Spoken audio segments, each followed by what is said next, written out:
चला welcome back. आता आपण बघूयात हा मुद्दा, the representation of women in Lok Sabha. Representation म्हणजे काय?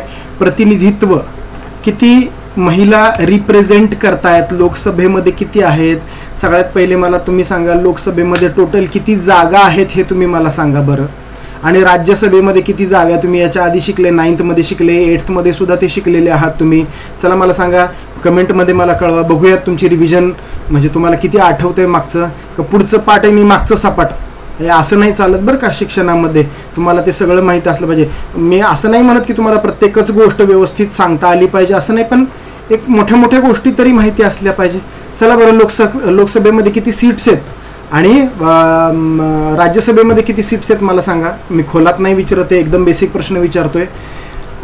Read the chart and answer the following question. चला चार्ट आपण बघायचा आहे. चार्टमध्ये काय आहे? पहिल्यांदा नंबर, सिरियल नंबर दिलेला आहे, त्याच्यानंतर इयर दिलेलं आहे. बघा बरं का, 1951 to 52, त्याच्यानंतर 57, 62 मध्ये काय काय काय काय. Number of women MP. MP म्हणजे काय? MP म्हणजे member of parliament. Number of women MP बघा बरं का. 1951-52 मध्ये किती वुमेन आहेत पार्लमेंटमध्ये? 22 विमेन आहेत. त्याचं पर्सेंटेज किती निघतंय रे? टोटल सदस्यांपैकी किती वुमेन आहेत? 4.5%. म्हणजे 5% सुद्धा विमेन नाही आहेत बघा. म्हणजे 95.50% पुरुष आहेत, मेल आहेत म्हणजे होते त्या काळामध्ये. नंतर 57 मध्ये किती आहेत? तेवढेच आहेत. 62 मध्ये किती आहे? 31, वाढल्या बरं का थोड्याशा. 67 मध्ये काय झालं? पुन्हा कमी झालं. बघा तो चार्ट काय म्हणतोय. आता आपण डायरेक्ट क्वेश्चन घेऊ बरं का. ते जे बुलेट पॉइंट आहेत ना ते क्वेश्चन आहेत. बघा पहिला question, in which election year the number of women MPs is minimum सगळ्यात कमी. किती सगळ्यात कमी कोणत्या इलेक्शन इयर मध्ये होते? बघा बरं, दिसतंय का तुम्हाला? चला याचा आन्सर मी तुम्हाला सांगणार नाहीये, याचा आन्सर तुम्ही मला सांगायचं आहे कमेंटमध्ये.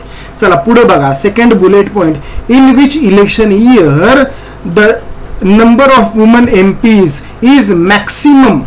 सगळ्यात जास्त महिला कुठल्या वर्षामध्ये होत्या सांगा मला तुम्ही. त्याचं तुम्ही काय करायचं, कमेंटमध्ये त्याचा आकडा पण सांगायचा, म्हणजे विमेन किती होत्या आणि त्याचं पर्सेंटेज किती होतं हे पण तुम्ही मला कमेंटमध्ये सांगायचं आहे. चला पटापट कमेंट करायच्या आहेत. आणि तिसरा क्वेश्चन आहे, प्रिपेअर अ पाय चार्ट किंवा bar chart which with the help of information given in the chart of the women MPs in the Lok Sabha election 1951 पासून ते 2014 पर्यंत. हे जे तुम्हाला दिलेलं आहे ह्याचा एक मस्त तुम्ही काय करायचं आहे, पाय चार्ट बनवायचा आहे किंवा बार डायग्राम, बार चार्ट बनवायचा आहे. त्याचा फोटो काढायचा आहे आणि कमेंटमध्ये तो फोटो मला पोस्ट करायचा आहे. ठीक आहे. चला आता या व्हिडिओमध्ये एवढंच. पण तुम्ही विचार करा, याच्यातनं आपल्याला काय कळतंय माहिती का? याच्यामधनं आपल्याला हे कळतंय की महिला पहिल्यापासूनच थोड्या मागं राहिल्या. बरोबर आहे का? महिलांचं रिप्रेझेंटेशन पहिल्यापासूनच ते प्रमाण कमी होतं. ठीक आहे, जे बिलकुल बरोबर नव्हतं. ठीक आहे. बरं आता तुम्ही मला सांगा, आपण आता बोलतो आहोत, आता मी बोलतोय, आज तारीख आहे 16 ऑगस्ट 2024. ठीक आहे. 2024 मध्ये आत्ता इलेक्शन झाले. मे महिन्यामध्ये इलेक्शन झाले, जून मध्ये त्याचा रिझल्ट लागला. आता नरेंद्र मोदी तिसऱ्यांदा भारताचे पंतप्रधान झालेले आहेत.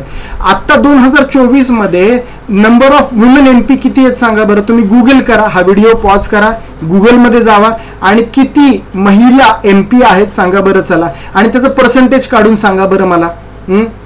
हे प्रमाण आयडियली किती पाहिजे? 50-50% पाहिजे. बरोबर आहे का? तुम्ही मला सांगा, पुरुषांना बुद्धिमत्ता आहे तर काय महिलांना कमी बुद्धिमत्ता आहे का? नाही, महिला पण तेवढ्याच बुद्धिमान आहेत, त्यांना पण तेवढ्याच इक्वल अपॉर्च्युनिटीज मिळाल्या पाहिजे. त्याचं प्रमाण 50-50% पाहिजे. आता किती प्रमाणे त्याचं सांगा बरं. चला बरं मला कमेंटमध्ये सांगा. ठीक आहे. चला बघूयात, आपण कमेंटमध्ये बोलूयात. चला या व्हिडिओमध्ये एवढंच. पुढचा मुद्दा पुढच्या व्हिडिओमध्ये. तोपर्यंत टाटा, bye bye, see you in the next video.